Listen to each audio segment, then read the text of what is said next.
Hello mga guys, good morning, good afternoon, good evening po. Kasama ko sa sulok ng mundo. Again mga guys, welcome back GI Vlog Sea Life. And today's videos mga guys is part pa rin ito ng Dominion Buoys natin from Asia to Europe via Cape Bukidnon mga guys. No? So, ayun guys, samahan niyo po ako ulit.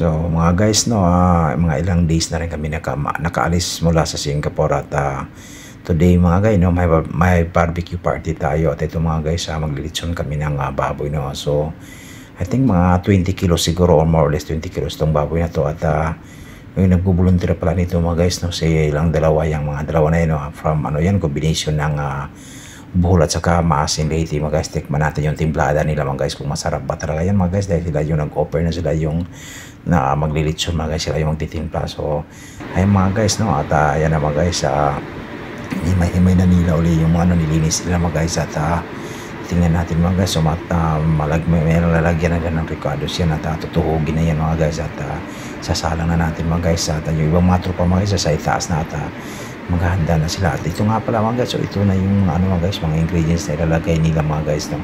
So sana guys masarap to dahil kombinasyon ng buhol and maasin leyte. Sarapan nyo naman mga guys. At ayan mga guys, so tinatahi na nila yung lechon mga guys, no. At maya maya lang guys, isasalang na natin yan mga guys.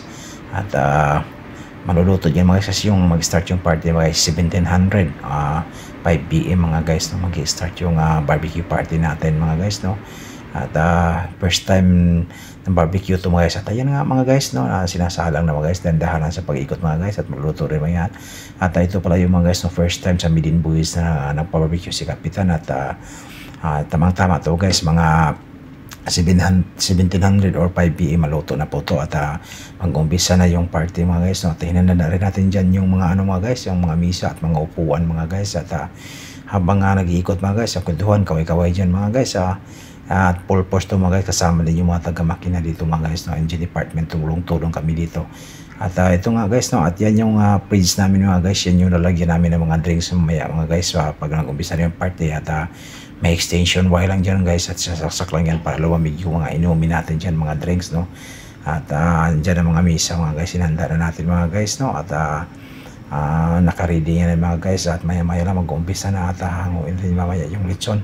At ayan nga mga guys, dumating na si Kapitan at saka si Chief Engineer at tinila yung mga gawa na Chief Cook, no.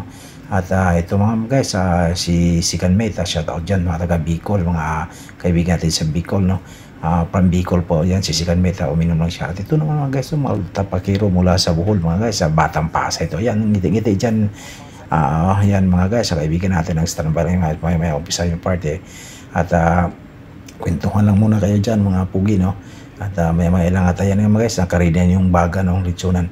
At nakikita nyo guys, yan si Chief Cook, yan yung pinaka busiest na tao dito sa barko mga guys, no, dahil wala ko silang holiday. At yan ang dami yung hinanda mga guys, no. Shout out yan sa mga taga-gali department mga guys. So yan si Chief Cook mga guys, so siya yung pinaka-busiest dito sa barko mga guys, dahil walang pahinga yan mga guys, kahit holiday nagtatrabaho yan siya. At otherwise pag hindi siya natrabaho, wala akong kakainin ng mga tao, kaya walang holiday, kaya pinaka-busiest na tao yan dito sa barko mga guys. At marami siyang hinanda, kita mo ngayon mga guys, ang dami niyang hinanda. At ayan yung lechon natin mga guys, mukhang masarap talaga siguro yan mga guys.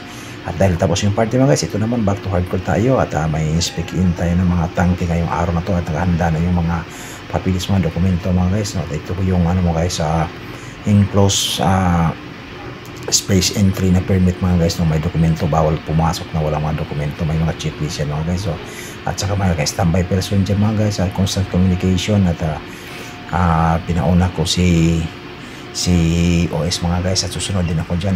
Nag-sign course ngayon siya mga guys, no. Parang nagdarasal talaga guys na safe ng pagpasok namin. But anyway guys, safe naman yung pagpasok namin dyan dahil naka-ventilate naman siya ng 24 hours na may tumatakbo na blower.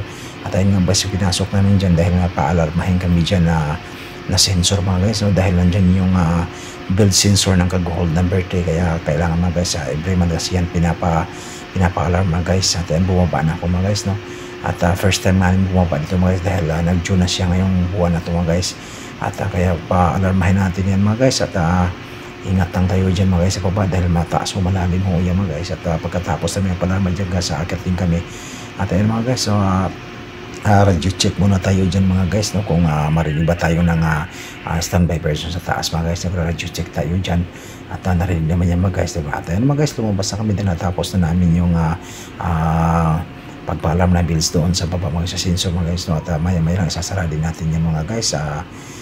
Safe naman tayo na nakalabas mga guys, so at maya isasara natin yan at dahan-dahan lang at natapos na rin namin mga guys. At dito naman mga guys, no, nag-stencil tayo sa upstation dahil wala pa mga markings yung mga iba natin doon na mga station, kaya yan minarkahan natin mga guys, no. Kailangan talaga may marka na ganito para aware yung mga tao na pumasok dito, kasi bawal pumasok dito mga guys pag hindi authorized dahil delikado na lugar to mga guys.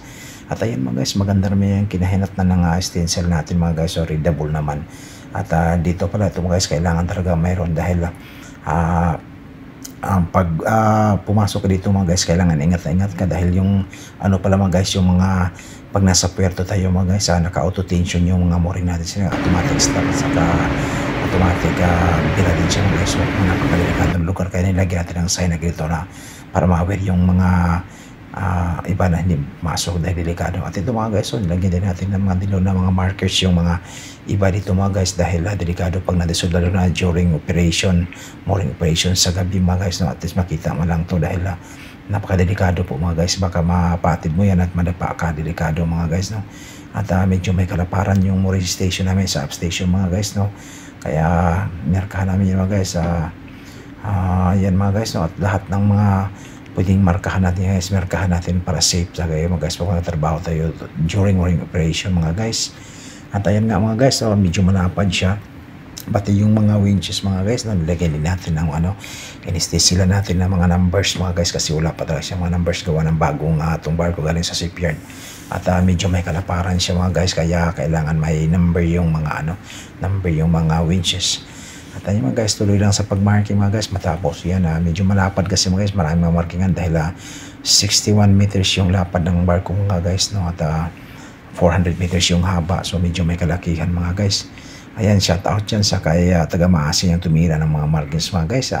Hindi lang pala ito litso ng tinitira nito, pati pintura. At ito naman guys, no, nag-touch up din siya ng red para sa deck mga guys, dahil yung iba mga guys maraming holiday mga guys yung hindi napipinturan sa ilalim, kaya nagpa-touch up tayo dito ng entertain red, no, para maano din makompleto, kasi yung iba talaga maraming holiday. At yan nga mga guys, yung sinasabi ko sa iyo, nalagyan natin ng markings para kitang kita mga guys, to, kasi mahirap pag-operate ng mga winches yung sa controller na hindi mo makikita kung ano yung binibira mo or ano yung ni-stop mo, dahil napakadelikado po mga guys, baka ma-accidente lang, kaya nilagyan talaga natin ng marking yung mga winches according kung anong number.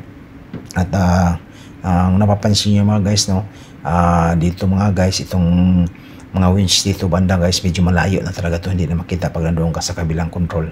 Dalawa pala ang control doon guys, sa port and starboard. Pag doon ka sa kabila, hindi mo makita to, kaya kung napapansin nyo, itong mooring winch number 11 ay medyo hindi natin sinintro para lang siya makita doon pag doon ka sa kabila mag-operate, kaya tinabi ko siya ng kunti mga guys pag marking. At yan mga guys, pag nandoon ka sa yung controller yung sa malayo na yun mga guys, hindi medyo makita mo siya kahit papaano mga guys, no.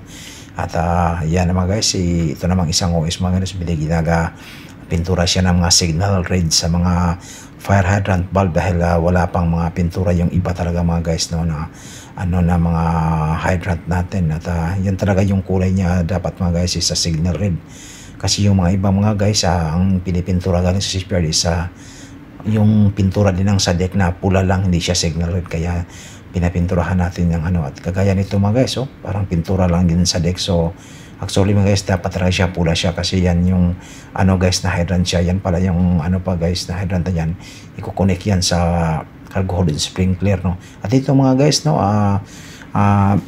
tinawag kami dito sa bridge sa mga guys dahil hindi mo ni kapitan yung ito kasing barko na to guys, dito sa funnel, sa engine funnel is mayroon siyang water monitor cannon mga guys na automatic na dito siya i-operate sa bridge mga guys. At yan mga pugi mga guys, no? Umakyat kami dyan lahat dahil tinisting ni Kapitan natin, explain niya kung paano ang gamit ito. Ito pala mga guys, just in case na magkasunog yung container, yung mga kargada natin, yan yung ginagamit nila mga guys at napaka-sophisticated dahil dito lang i-operate sa bridge yan. Pero mayroon din tayong mga manual guys, kita mo yung iniikot na yan mga guys ni Chiefmate. Yan yung manual dito sa bridge wing, port and starboard, at saka mayroon din sa Monkey Island yan mga guys, no? Mayroon din sa pinakataas, mayroon din ng ganyan mga guys. At yan mga guys, so tinitesting, gumagana naman mga guys, no? At napakaganda, napaka-sophisticated na gamit mga guys, no? At ayan, ini-explain ni Kapitan mga guys kung ano talaga ang naitutulong yan dito pagkasog may mga sunog mga guys, no? Pero sa naman mga guys, hindi lang walang mangyari, walang sunog na mangyari mga guys, no? Just in case lang naman mga guys, yan ini-explain ni Kapitan kung ano talaga ang gamit. Dapat mga guys, ano yung movable din mga guys, parang robot, iniikot lang dito yan sa, ang control niya na din dito sa loob ng bridge, no? Kaya napaka-safe, napakaganda, napaka-sophisticated na sistema mga guys, no? At yan, explain niya. At dito naman mga guys, no, nag-drill na tayo. Ito yung sinasabi mga guys na the never ending story on board. Hanggat nandito ka mga guys, lagi talaga nag-drill, no? At yan mga guys, so yan yung hydro pin namin mga guys, no? Yan pala mga guys yung gamit. Ayan pala sa taga Bicol, si safety officer, second mate namin yan mga guys. Yan yung nagdidemo ng hydro pin, no? Yan pala mga guys, just in case na magkasunog sa loob ng container, itong hydro pin mga guys ay sa bubutasin na yung container mga guys. May parang kulso siya.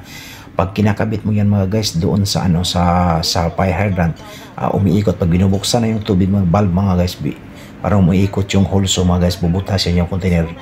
Tapos tuloy-tuloy na yung mga guys, tuloy-tuloy na yung tubig na papasok doon sa loob para mapatay niya yung apoy, no?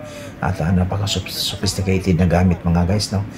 Design lang pala ito mga guys, so sa mga container vessel kailangan may mga ganito.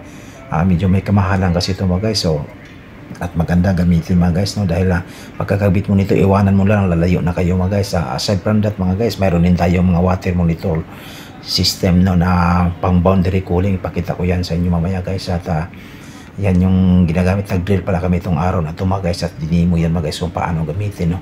So ayan mga guys, ito na mga guys yung sinasabi ko sa inyong water monitor mga guys, for boundary cooling. Ayan, pag may magpakita ko sa inyo mamaya guys, no? Yan parang may pula dyan na. Ito mga guys, ito yung sinasabi ko sa inyo guys. Iniiwanan din yan, nilalagay lang yung sa lasting bridge mga guys, at kinukunik din sa pyros, at pinapabayaan lang mga guys. So napakaganda din na pang boundary cooling mga guys, no? Bubuksan na yung barbulatos, naka-stay lang siya mga guys. At mayroon din siyang yan mga guys, mayroong ini-spray, mayroong jet, adjust lang kung biban. At dito naman mga guys, no, itong portion na ito mga guys, nila na natin yung natin mga guys, yung sa compactor ng garbage, dahil bumigay yung niya, parang lock niya mga guys, bumigay yan, no? Pinarepair natin kay Peter mga guys, nila natin sa engine mga guys, no? At ayan mga guys, at madali lang trabaho ni Peter yan, kay bigyan yan shout out yan sa from Bohol, taga Bohol din yan si Peter mga guys. Ayan mga guys, ayusin niya yan, at maya-maya lang dalhin din natin yan sa forward na garbage store mga guys, no? Dahil sa forward yan na garbage store, medyo bumigay lang. Ito pala yung area na daw guys, ito pala yung engine workshop mga guys, no? At yan yung mga gamit nila mga guys, hindi pa ganong na-arrange, no? Dahil bago nga yung barko mga guys. At ayan, maganda naman yung malinis sa mga guys, no? At ito na mga guys, no? Titirahin na yan ni Meter, i-repair na yan, at may lang balik na natin. Ayan mga guys, sinagray na niya, tinatanggal na niya yung pinalitan niya na guys, dahil kumalas nga yan, bumigay, at ayos yan. At dito mga guys, nagpasalamat tayo, maraming salamat. So ito guys, Sunday, no? Ito pala yung lunch natin, no? Ito yung handa pag lunch tuwing Sunday mga guys, no? So steak at saka french fries mga guys, at saka may soft mga guys, no? Ayan mga guys, ayan lang yung mga tirahin natin kasi medyo busog pa tayo mga guys, kasi ng almusal mga guys, no? At ito pala guys, pag Sunday, unlimited din yung ice cream mga guys, no? At kung tusawa yung ice cream ito pag Sunday mga guys, no? At ayan mga guys, ito po yung miss hall namin mga guys, no? Yan, kumain na kami dyan mga guys Sunday, mag-lunch namin. Ito pala yung sinasabi kong ice cream mga guys, unlimited na ice cream mga guys, no? At kuha lang kayo ko dyan. At ayan mga guys, no? Pasalamat tayo kay Chip, maraming salamat sa food Chip, at maraming napakasarap Chip. Sa susunod ulit, thanks for watching GI Vlogs.